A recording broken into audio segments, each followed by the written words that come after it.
The Nightmares of COD. This episode, the 2-year development cycle. Hello, I'm Raging Amish, and welcome back to the Nightmares of COD. Today, I have a question for you all. Do you know how many people work with Activision, Treyarch, or Infinity Ward? Do you know how much work it takes to make a video game? As consumers and gamers, this isn't something we think about too much. Our lives are pretty simple. When we see an advertisement for a game we like, try out a demo, or a friend recommends a title that he or she likes, we go play whatever we please. For a moment though, let's try to approach a video game like a development team would.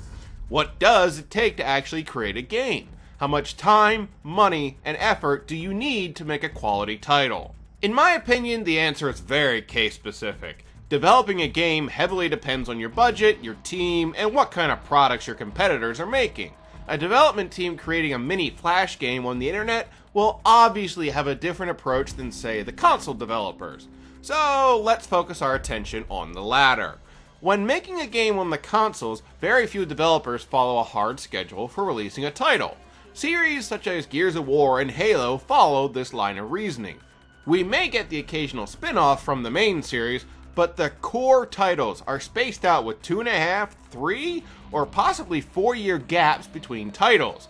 Unfortunately, Activision doesn't follow this rule.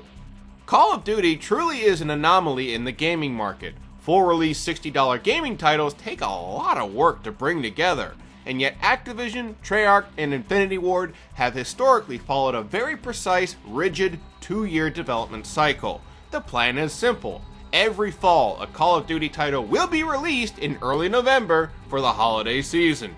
Now, why would a company target the holiday season every year?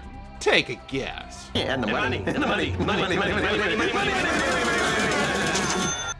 With 2 games always in development, one year Treyarch will release a title, the next will be Infinity Ward, and so on and so forth. The business model has obviously been a success as Call of Duty consistently breaks its own sales record every year. Still, to me, the evidence suggests this 2-year development cycle has undeniable consequences. What I'm about to say is highly opinionated, but then again, when am I ever subtle? Consistently, I've noticed when a game has up-to-date graphics, a solid campaign, and polished, non-glitchy multiplayer, the development teams cite a 2.5 or 3-year cycle. That just seems to be the sweet spot, and believe me, I don't think you should wander too far from there.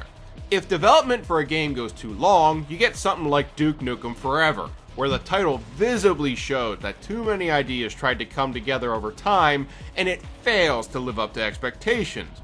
If you go too short though, i.e. 2 years or shorter, details and content start to be missed. When pushed for time, developers have to cut corners and find out exactly what their limitations are. Man's got to know his limitations.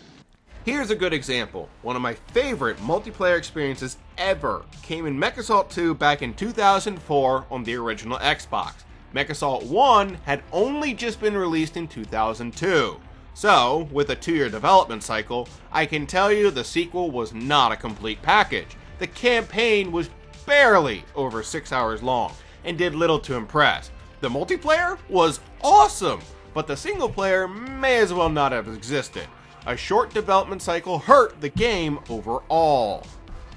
In the Call of Duty world, you can visibly tell where similar things are happening. The developers invest little time or potentially none in certain areas.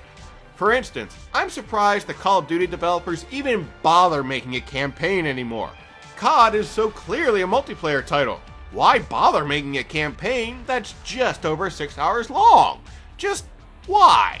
Another problem with COD is the devs never implement a public beta release. How could they? A beta release takes months to implement effectively. It's easier to release an internal beta and risk glitches when you go public. How about graphics? Are they changing and improving from title to title? Overall, not really. You'll see little bits of polish here and there, but all Call of Duty games since COD 4 kinda look the same. It's also worth noting that Call of Duty titles tend to be glitchy during their first few months of existence. I would argue from November to January, that is the Call of Duty beta release, and this is unacceptable. As a consumer, I expect that the developers are giving me a guarantee when I buy the game. It means from day one I will have a fun, balanced experience when I buy the title.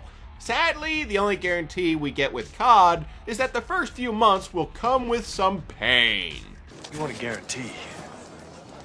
Buy a toaster. Personally, I think this whole system is quite fixable. In an ideal world, I'd like to see Activision bring a third developer into the cycle. Give Treyarch, Infinity Ward, and someone like Sledgehammer or Raven Studios 3 years to fully implement a COD title. This would require investing in a third studio, which Activision probably won't do, but I can dream. With an extra year tacked onto the development cycle, I think studios like Treyarch would be more free to do things like make quality expansion packs, deliver polished product on day one of release, and experiment with new ideas to take COD to a level we wouldn't think possible. With more time for development, I feel like 3 studios could truly expand Call of Duty into something even more impressive than what it is today. That concludes this episode of the Nightmares of COD. What should I rage about next? Leave your suggestions below. Until next time, this is Raging Amish, checking out.